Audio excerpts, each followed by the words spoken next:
Unit 10. The Men Behind Sherlock Holmes.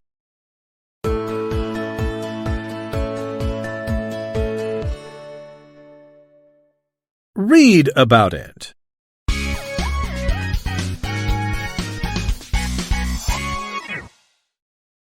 Sherlock Holmes, a brilliant detective with a keen eye for detail, is known as one of the most popular fictional characters of all time. Who created this master detective? The secret of his success lies in three men.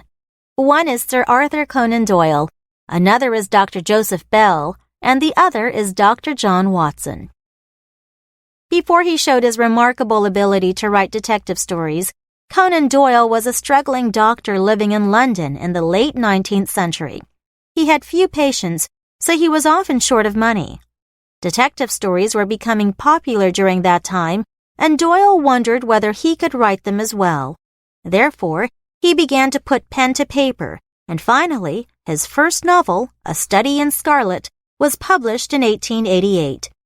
Conan Doyle was so successful in creating the character Sherlock Holmes that, eventually, his famous detective appeared in 56 short stories and 4 novels. Sherlock Holmes only exists in books, but his characteristics and personality are actually quite similar to those of Dr. Joseph Bell. Dr. Bell was one of Conan Doyle's teachers at the University of Edinburgh, and he always used logic and reasoning to analyze what he saw.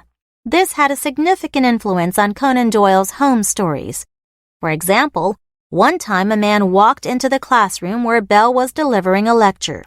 Even though Bell had never met him before, he judged that the man was a soldier from the proud way he walked. In addition, Bell was almost certain that this man was an army musician because he was short.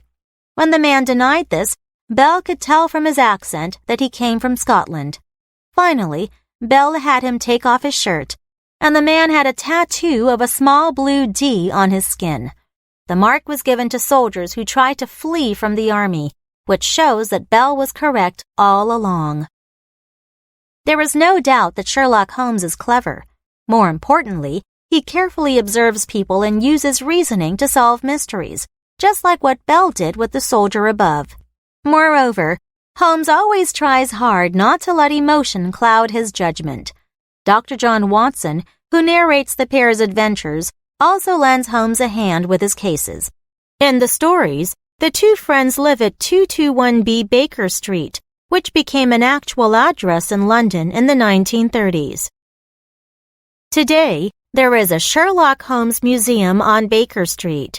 It is attractive to fans of Holmes because they can get more information about the great fictional detective. Even though you are not in London, you can still pick one of Conan Doyle's books and enter the world of Sherlock Holmes. So, next time you are admiring Sherlock Holmes, don't forget the three men behind this master detective.